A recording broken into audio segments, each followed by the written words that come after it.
Hello friend, welcome back to Toyota Maintenance YouTube channel.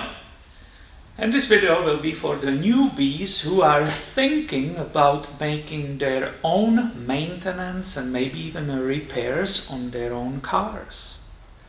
And as the title of the video probably says, we will be replacing spark plugs on 1997 Toyota RAV4, which is equipped with the 4-cylinder engine model number 3SFE. I believe everybody can do this maintenance, so let's start it. So I will start with pulling the number 1 cylinders spark plug wire. And how you pull it? I'm pulling upwards. If it doesn't want to go, it's also helpful a little bit twisting it while you are pulling up, right? So I can remove that wire and I continue with the other ones. Let's see how hard it is. This one was not bad either, right? This of course needs to be cold. You don't want to burn these wires on it, right? Another one, I'm holding the camcorder. It's not so easy, but at the same time you can see in the life, right, that sometimes it needs more power to get it out. What's about this one? You don't want to cut yourself on this, right? So maybe you should wear a glove. And with trying to twist it in the same time while you are pulling, have to unhook it here, right, in order to lift that entire part out. So I can lay it on the side here, and now I have access to all 4 spark plugs. Now unfortunately you need a special tool, but this 5/8 spark plug socket, which has a little rubber boot to hold the spark plug while you are pulling it out, this will service most of the used vehicles, right? So that's a one-time investment and you will be king of the cars for the rest of your life, except the newest cars, they switch to the 14mm, so it's a little bit smaller, but for the most used cars you will perfectly be able to do that with this tool. I'm using the longer version of this, right? It's a super deep. This is from Snap-on 5/8. That obviously was very expensive, but you can do it with the small one. And I use this one together with a locking extension. If you see here, right, this area that will fit there. If I pull on this, they lock together and they will never fall apart. So let's go and get that spark plug number 1 out. And I will give you advice. Don't try to rush removal of the spark plugs with using some kind of power tool and get it really quickly out. You have no idea how stuck they are in the cylinder head, and if you will apply too much torque you might strip the threads and so on. So I do the opposite. I always use the small ratchet, right, and I kind of feel that resistance. And only after that, maybe if you are in so much hurry, maybe now you could add the, power tool, but I don't recommend it. I'm going counterclockwise, obviously, right, that's a removal. And in just a second, I will be able to show you the spark plug which came out, right? So let me see, can you see it? Yes. It's right here, right? This one is old, you can see it, and also it's incorrect. This is Autolite. This engine in this Toyota RAV4 takes only Denso and NGK. Please don't put any other spark plugs in these engines. So I have the correct spark plugs here. In this case, what was available at my store was NGK. I personally prefer Densos, but it was NGK, and here is the number, right? It's a BKR, what is it? Is it showing to you? Yeah, BKR, what is it, 6EKPB-11. It's 4 of them right here, brand new. How did I know these spark plugs are the right ones? Number one, you can open your glove box, and if you have an owner's manual, it's in the back in the specifications. If you bought a vehicle which is missing the glove box, go on the page, the main page of Toyota USA, right here in USA. Click on the owners. In that section there will be owner's manuals. So you just put year and the model of your vehicle, and you can download PDF, scroll through it again towards the back, and in the specifications will give you 2 choices of the spark plug. One of them will be Denso, one of them will be NGK. Back to the work. Brand new package of the spark plugs. Alright, I will get one out, show you how it looks like, and voila, I will show you something. Look at this spark plug which belongs in this engine. Do you see why I said don't put some aftermarket stuff which your store might be offering to you, but it's incorrect? Look at this one. It's a twin tip, right? Everybody can see the difference. This is what's supposed to be in this engine, so we better stick with that, right? And in this case you are not going to be adjusting these tips. This is set by the factory and it's ready to install. To prevent the spark plug from seizing in the engine in the future, right, from the heat and so on, you should use an anti-seize, right? This is aluminum based, which I use for other stuff, and for a spark plug I really highly recommend this copper based anti-seize. And I will apply that anti-seize on the threads here, not on the tips. That will be a huge mistake. Just very little bit on that thread. Let me show you what I will do. Maybe I, in this case, use my finger and putting it really just on the threads, and not too much, right? It's a little bit.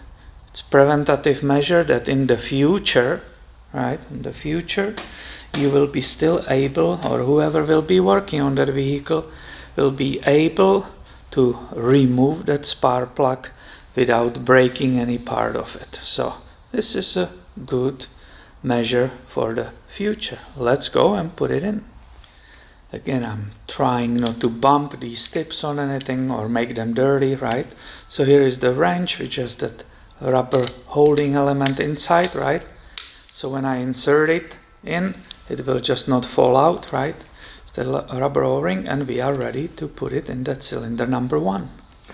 And very same applies for the installation. I very carefully insert it down the tube, and when it reaches the bottom I will start carefully feeling the thread that everything is engaging. I see it's coming in, right?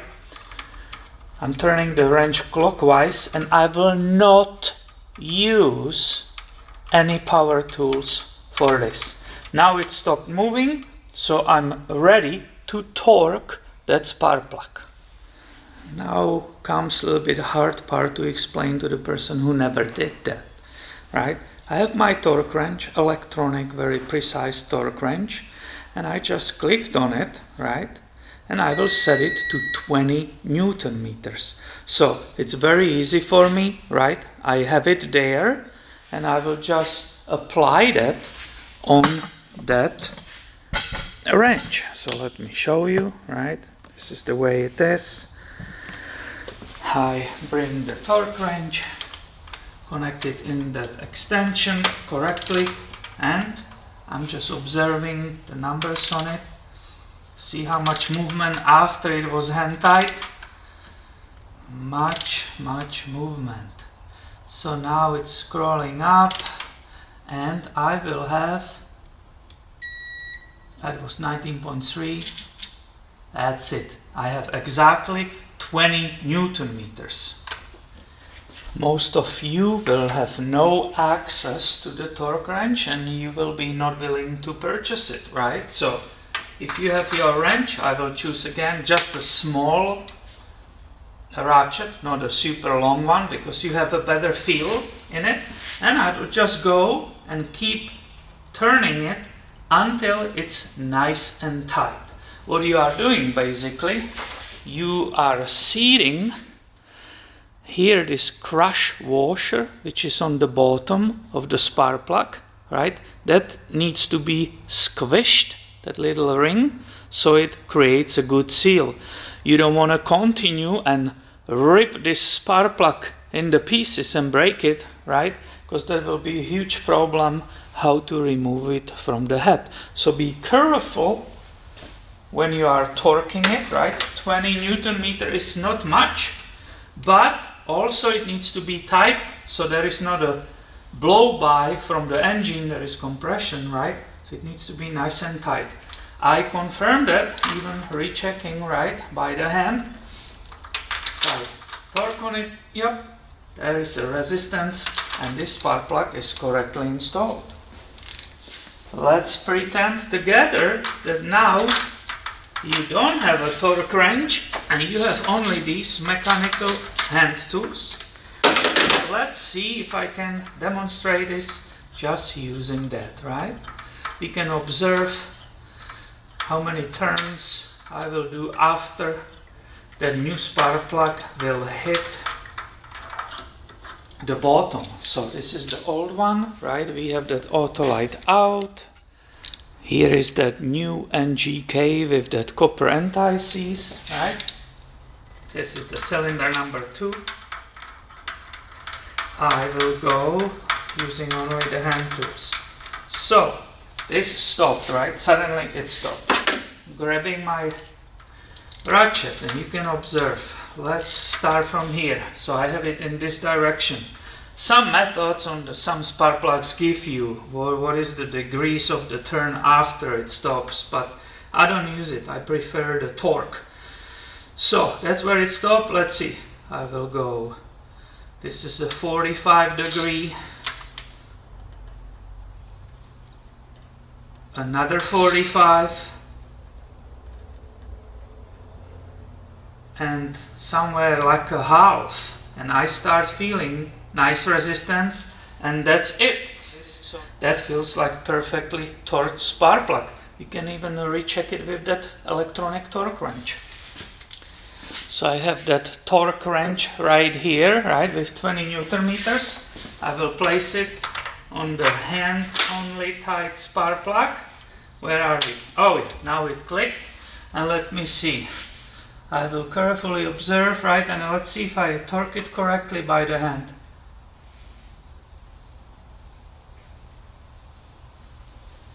Little movement, and we have 20 Newton meters. So only little bit, few degrees. It needed more than I felt it with the hand. I'm pretty happy with that. Remaining 2 spark plugs are obviously identical like the previous 2, right? So I will just do all of that, not to waste your time. And then we will start installing those wires.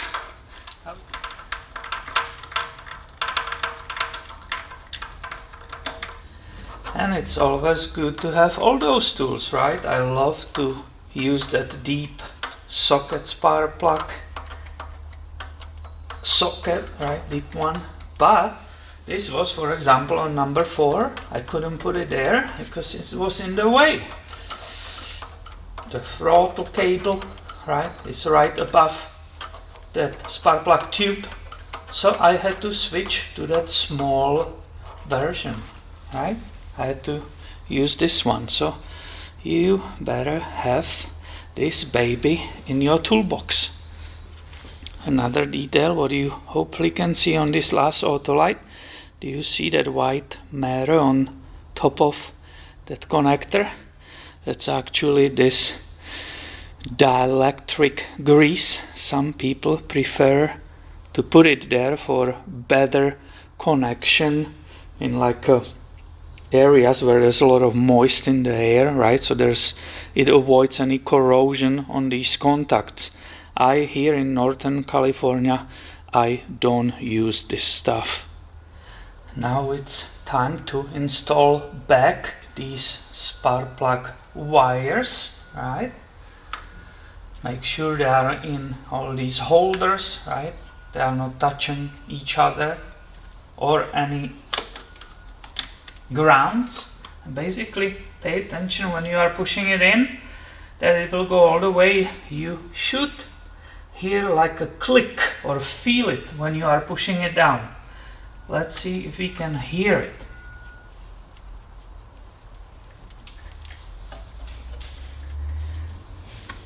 Oh yeah, did you hear at the very end it made like, so that was that perfect seating. Let me try on this one. Just want to show you that you know what needs to happen exactly. So again, let's listen.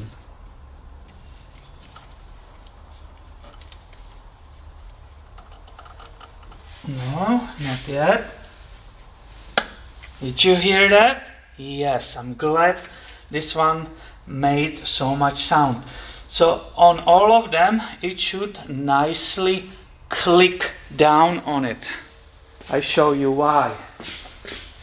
It's basically correctly engaging on the tip of that spark plug. You see that little bump here, right? So it needs to go over it and click down here. And that's what you just heard. You heard that?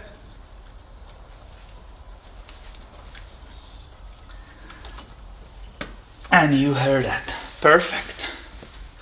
And before you call it down, make absolutely sure that these wires you have been working with, they are still nicely separated from each other and they are not touching any grounds, because there could be possible spark between the wire and the ground of the engine. Other than that, we are finished. I hope you have enjoyed this simple video and make sure you are subscribed. I have always way more coming your way on this channel. Thanks for watching and have a great day, my friend.